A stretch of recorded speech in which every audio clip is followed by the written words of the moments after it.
Before we start this tutorial, I just want to make one thing clear. So if this is our player, if he's not jumping too high, all you need to do is change this, like set the VY to 15 when we're jumping and repeat 15 times, or set it, if he's jumping too high, set it to something like 5, and now he'll barely jump. Let's do this. But I find that 12 is a decent number. All right, and now the first thing we're gonna do is fix a bug. If I have a wall over here,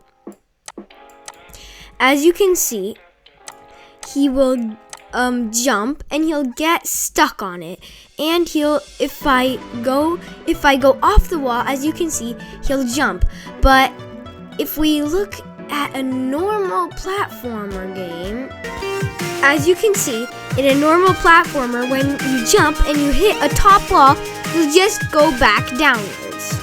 And so, how do we do that in our game? Well, first, let's go to our player and let's make a top hitbox. So if Bob is here, our hitbox is going to be over here. And let's name this up, or top.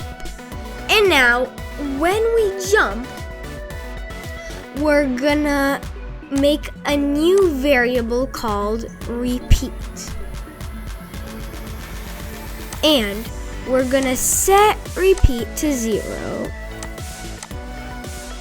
And now we're gonna have a repeat until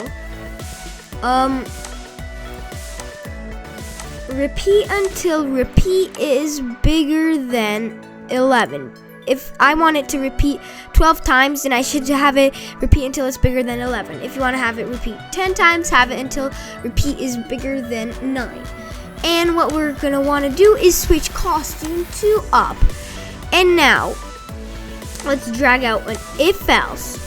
And now drag this block from our repeat into here. If we're not touching level, we're gonna change our Y position and our VY.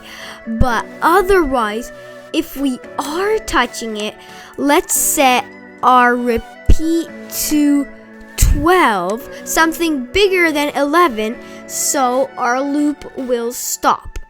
And now, let's drag this instead of our repeat loop. And now, as you can see, when I jump, I'll just fall back down. Perfect. And let's do one more thing. Don't forget to switch your costume to Bob right after. And drag out a change repeat by 1 at the end of the loop. And perfect. There is our jumping script. And now everything works perfectly. And let's also add, so when you jump on top of an enemy, you can destroy it. So let's go into our enemy, and now when I start as a clone script, let's do something like so.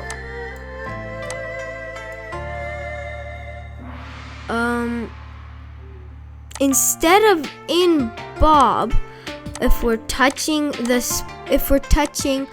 let's only have Spike. And in enemy, we're going to check if we are overlapping with the enemy. We'll do this in the enemy sprite itself, because if we have more enemies, then it'll be a problem if we do it in Bob. And so what we're gonna want to do is drag out an if we're touching Bob. Then we're gonna check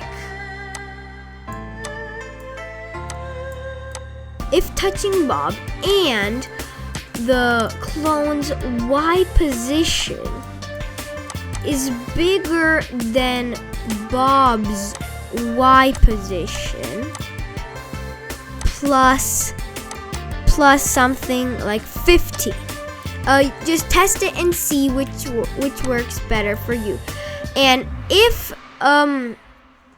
this happens, let's drag out an if else and put that in there. And now we're gonna delete this clone. Otherwise, we're gonna broadcast respawn Bob. And now, when I receive respawn Bob, let's have these.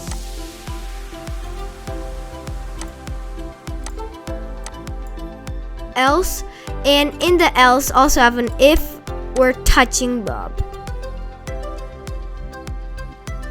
And now that works, let's go over here.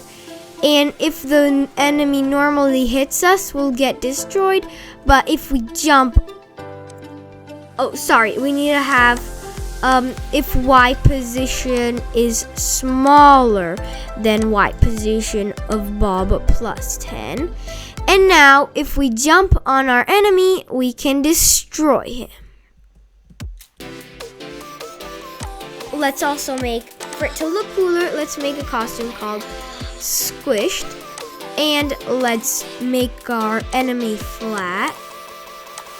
Let's switch costume to costume 1 when we start as a clone.